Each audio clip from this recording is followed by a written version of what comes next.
This is a football summary of the book Focus by Daniel Goleman. Can you imagine what your life would be like if you're more focused, accomplished, and less easily distracted? We live in a world full of distractions. Our smartphones, email, and even our thoughts about where we'll go next on vacation. Your ability to do your work on time and well is impaired as your attention becomes increasingly scattered by such distractions. Yet Daniel Goleman offers a comprehensive guide to living a focused life, arguing that we gain a richer follow existence by attending to ourselves, others, and larger contacts like the planet and the future, rather than the narrow definition of focus, with a wealth of real-life examples. Focus explains how to enhance attention levels through mindfulness, positive thinking, and focus preparation. We will discuss how letting your mind wander can lead to great insights and hinder you from reaching our goals. You'll find out why the best quality of a leader is not the ability to keep their eyes on the prize, but actually self-awareness or empathy.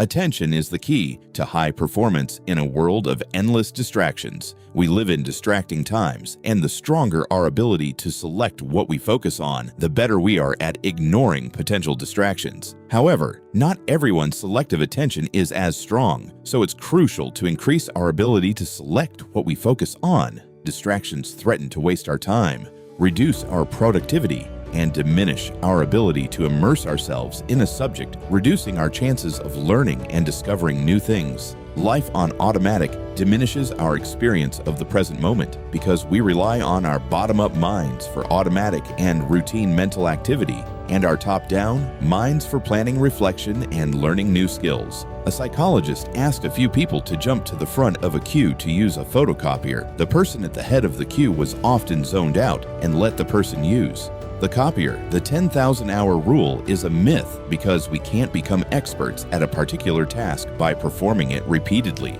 Rather, we have to consciously adjust our execution continually to improve our performance. Sometimes it's more effective to maintain an open awareness or mind wandering, as this provides fertile ground for serendipitous insights. People who are highly skilled at tasks that require an intense focus may find it challenging to switch off their minds and broaden their focus enough to generate creative insights. All types of attention are valuable. Open awareness is vital for creative breakthroughs. Open awareness makes us receptive to new ideas, which is why it's useful for imagining future scenarios, self-reflection, developing creative ideas, and organizing our memories. People with attention deficit disorder, or ADD, and freestyle rappers have a strong disposition towards mind wandering and make new connections between distant areas of the brain. Focus on improving your willpower. It's one of the key factors in achieving inner focus. Accomplishing goals requires strong focus motivation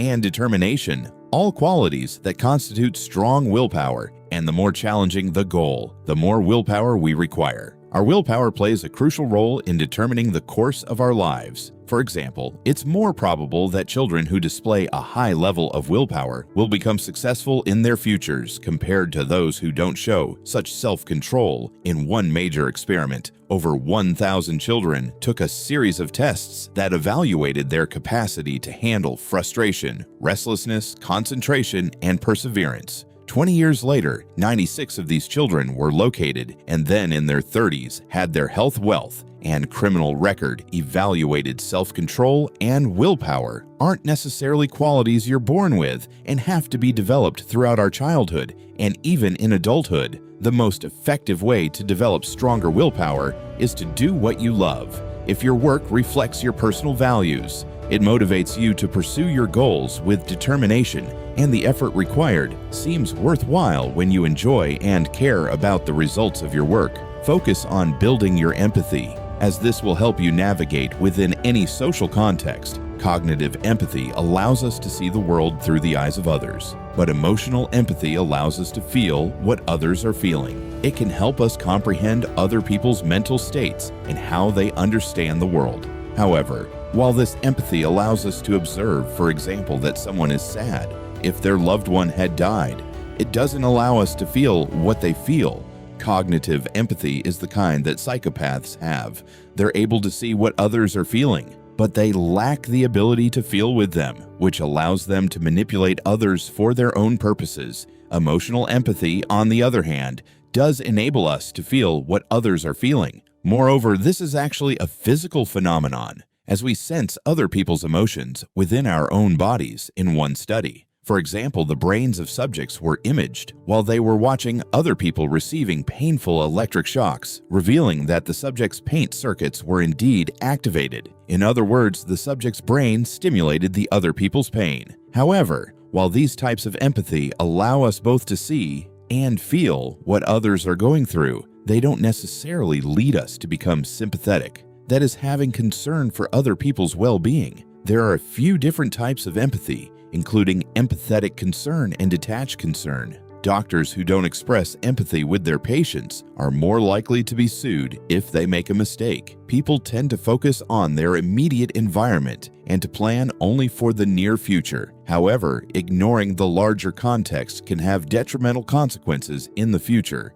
as focusing narrowly on short-term results will only lead to worse consequences. The solution to traffic jams is not to build more highways, but to focus on a larger context of any given problem which will allow us to care for our planet. Great leadership hinges on effectively capturing and directing the attention of a collective self-aware leaders are able to move an organization's focus to the right place at the right time and trust in the abilities of others to do their job in their own way. Focus is crucial to being an effective leader because a clear vision helps to convince others to believe in it and work toward it. Her great vision is central to any strong business plan, and Isaac Singer's vision helps his company become worldwide successful. Inspiring leaders look beyond their comfort and are motivated to help others become successful.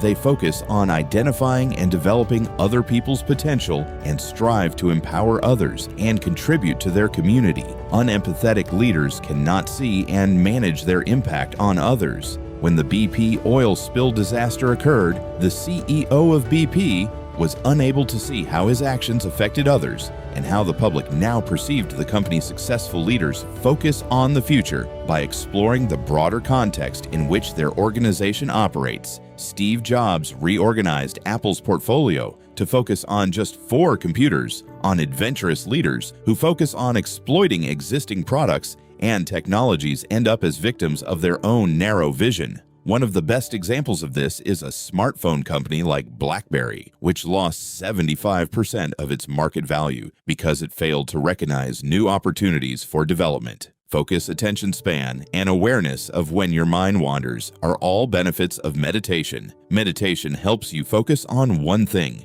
Keep track of your attention span and be aware of when your mind starts to wander. One-pointed focus meditation involves focusing completely on one thing, such as your breathing training. Your attention is about being able to maintain an awareness of your own mental processes, like noticing when your mind starts to drift away from the object of focus. This is called meta-awareness, and it can greatly enhance your ability to disengage your focus from one thing and shift it onto another. As with practicing meta-awareness, meditation helps us to recognize when our minds begin to wander and strengthens our ability to focus on what's important. So the next time you notice yourself procrastinating or compulsively checking your email, make sure you register it and return your focus to the task at hand. This will be a great help to you when you're under stress. Most of us have experienced freezing in the middle of a test and thought to ourselves, I can't do this. My mind is blank. In these moments, practicing meta-awareness enables you to notice that you're anxious and to take certain steps to calm yourself down. For example, taking a slow, deep breath before continuing with the test.